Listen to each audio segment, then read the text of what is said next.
You can watch somebody murder someone in cold blood on the street, and if they're done murdering, you don't get to use deadly force. We are the Armed Attorneys. Today we are talking about a self-defense case where a man stopped an alleged robber, ended in the robber's death, but now our self-defender finds him charged with a very, very serious crime. But before we begin, show your support for the Second Amendment by hitting that like button. And today we're talking about a kind of tragic case of what happens if you walk into one of these situations where, by all accounts, you should be hailed as a hero, but it kind of turns your world upside down. What's happening? Absolutely. And by the way, I know we are not on set today. We will be back Monday. We're in a beautiful spot in the Northeast, enjoying a little bit of time away from the Houston heat, as you can see.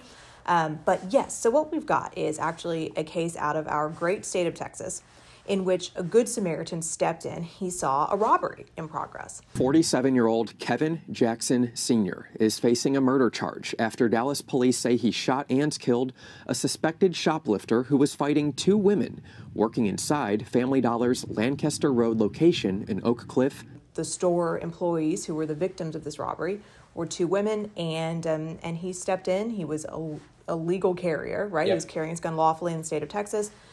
Stepped in, fired one fatal shot, but now is, sitting in jail, I think, not bonded out yet and facing murder charges. Jackson, who police say is not connected to anyone involved, walked in and noticed the fight, and after watching for a moment, pulled out his firearm, told the women to move, and fired a single shot, which killed Betts. Yeah, and so to go over, there's a lot of legal concepts that are kind of intertangled here, and we'll go through some of those to give us some more context. But the first thing I think we have to understand is robbery. We hear that term thrown around, but it's virtually, the definition is very similar across the United States. That's when someone's in the course of committing a theft, so they're otherwise exercising control over property without the owner's consent, and then they use some level of force. Maybe it's a push, grab, tackle, yanking something away from someone. That's what we see when we hear a robbery, as opposed to maybe like an aggravated robbery where, what do we have in that? Right. I mean, that's generally the presence of a deadly weapon. You've caused someone, serious bodily injury.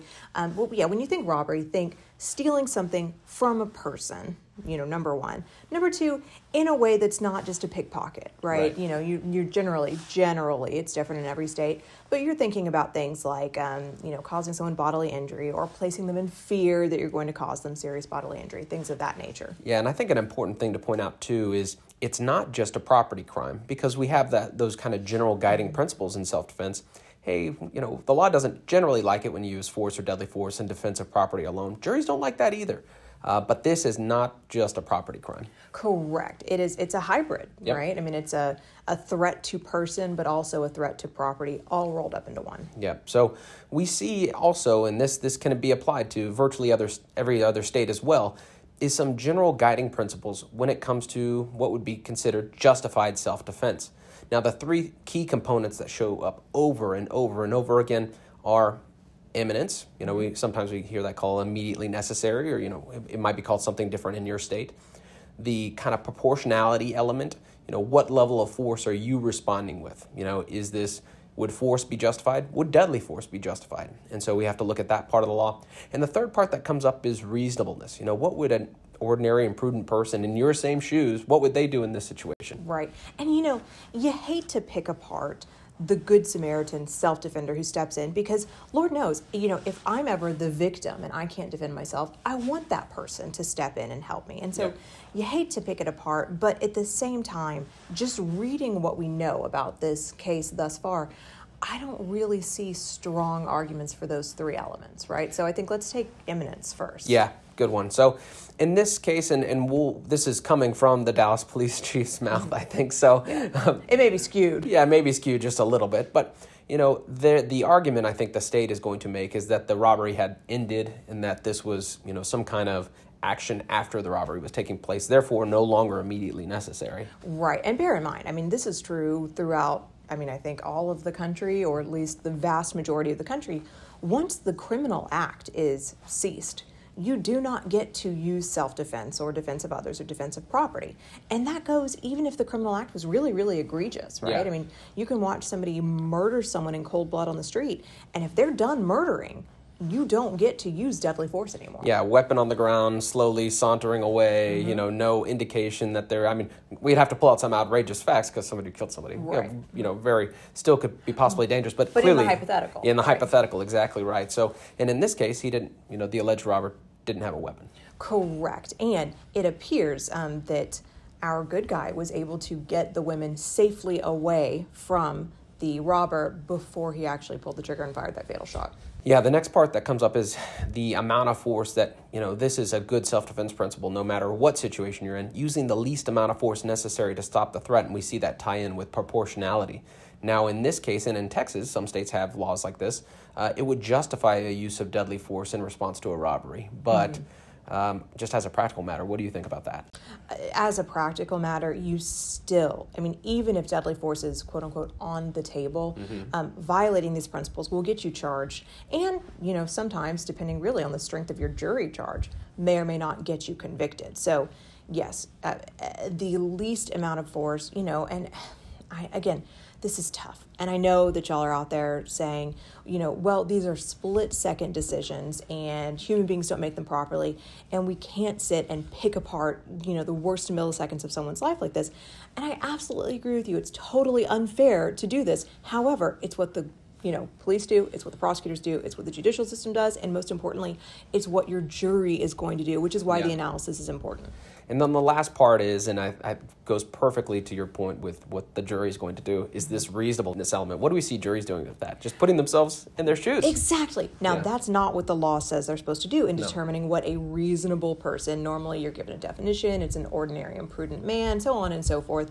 A jury is not supposed to say, well, if it were me, what would I have done? But every juror thinks that they're reasonable. Right. They think they're the hypothetical reasonable man. And so what they're going to do is say, if it were me, would I have pulled out my gun and shot this guy under these circumstances?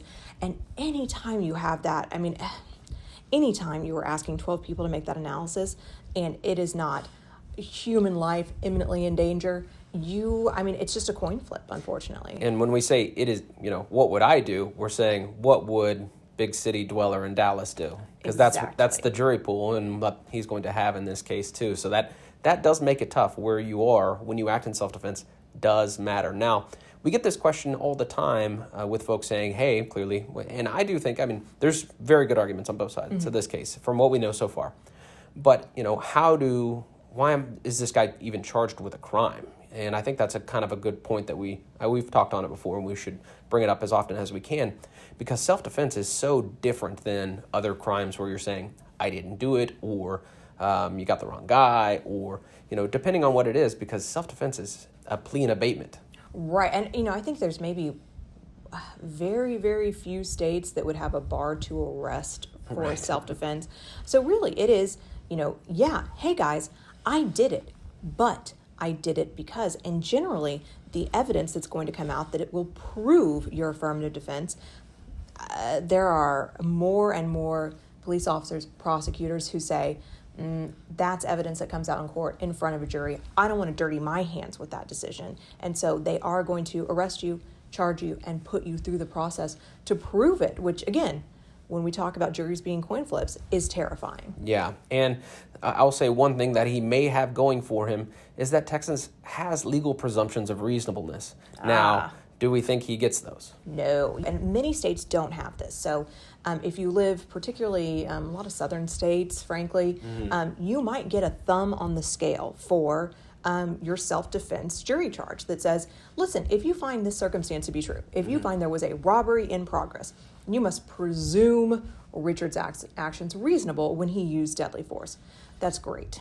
However, even our great state of Texas does not do that for what I think was the ongoing crime at this point, which was theft in the nighttime. Right? Theft in the nighttime in Texas, you can use deadly force, perhaps. Theoretically. There's no legal presumption. So you're starting from zero, and you're having to convince your jury that that action was the reasonable action to take with no thumb on your scale. Right?